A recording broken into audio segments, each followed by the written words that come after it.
Hi, here's another video to help newbies and people who are just starting in affiliate marketing with the likes of traffic and SEO. I'm sure this would be of great use to you, and it is presented by the one and only Neil Patel, and he gives you a real understanding of all the different things that you would have to do. Neil's great at presenting, absolutely brilliant, and I think this could be great for all newbies. So it's just another video from ourselves at Warrior IM to show you what can be done, and we're going to have lots and lots of these coming up from different people for many months to come. Cheers, enjoy.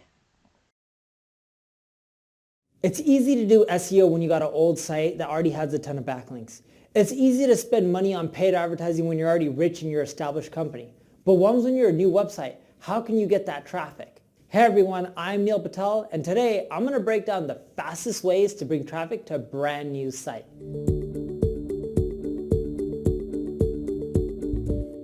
Before we get started, make sure you subscribe, and if you're on YouTube, click that alert notification.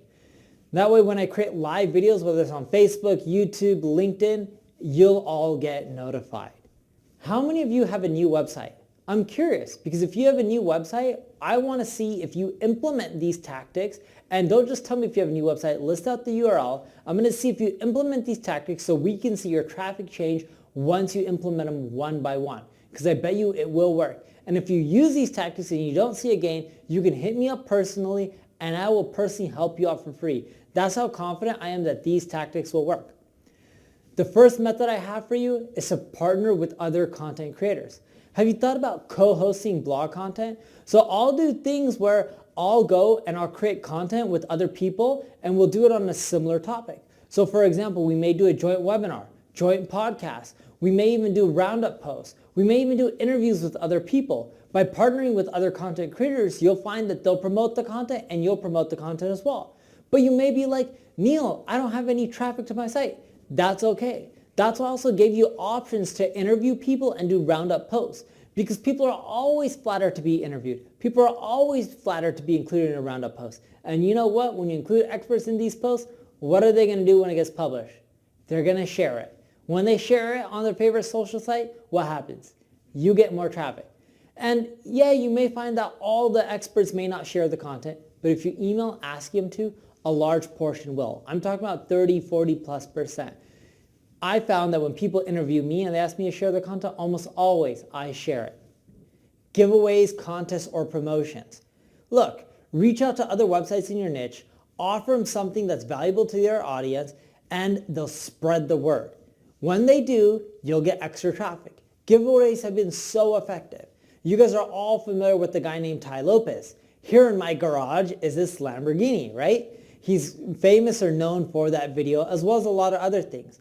What does Ty do that's extremely effective and smart? He does a ton of giveaways. He's giving away money, he's giving away cars, he's giving away shoes. He gives away whatever he wants to give away that he can think of.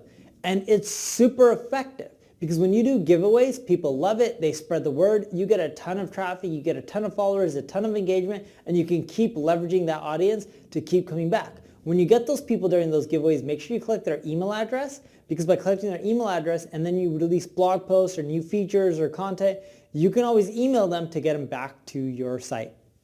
Method number 3, push notifications. It's the simplest way to keep getting more and more traffic. Just think of it this way. Look, someone comes to your site, are they going to come back? Chances are no. If you're not sure about this, check out Google Analytics. There's a cohort report in there. It shows you how often people come back. You're lucky if 3 months down the road, even 1% of your audience comes back.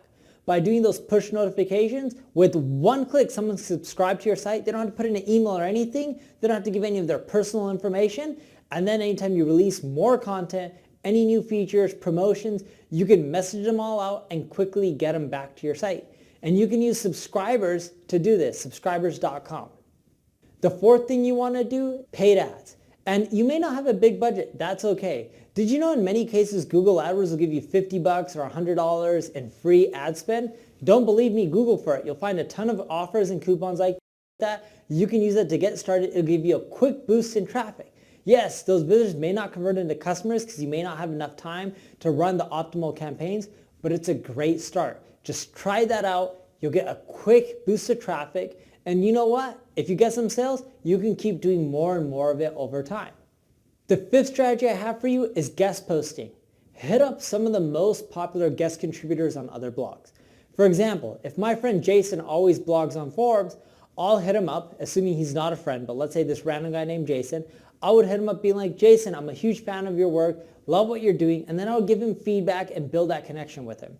By continually giving Jason feedback or other guest contributors feedback, teaching them how they can improve, even giving them topic suggestions, you'll build up that rapport with them. And then eventually, after a few weeks to a month, asking him to introduce you to the editor of that site and say, hey, I want to follow in your footsteps and also write on Forbes or Huffington Post or whatever it may be. You'll get an intro from an editor who already writes, which means technically you'll get an intro from our author who writes to an editor.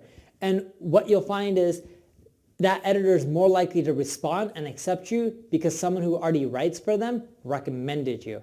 Then when you write for them, if you link out to your site, make sure you no-follow the link. You don't want to use it as a link building tactic. But when you link out to your site and you no-follow it, you're not manipulating search engines, and at the same time, you'll get referral traffic from it. And the last method I have for you, comment on other blogs in your industry. Now, when you comment on these blogs, I'm not just saying leave stuff like, nice comment, good job. I'm talking about leaving detailed comments that provide readers with feedback. And when you leave a comment, right, and people are getting all this advice and feedback from you, when you leave that comment, you'll find that it's asking for your name and URL and comment. You already know what to do in the comment box. Your name is your name. Your URL should be your website URL. Then eventually, as people like your comments, they will click on those comments. People will go to your site and you'll be getting more visitors. You know about a site called Mashable? Pete Cashmore, the founder of Mashable, that's what he did when he first started off. That's how he grew that site in popularity.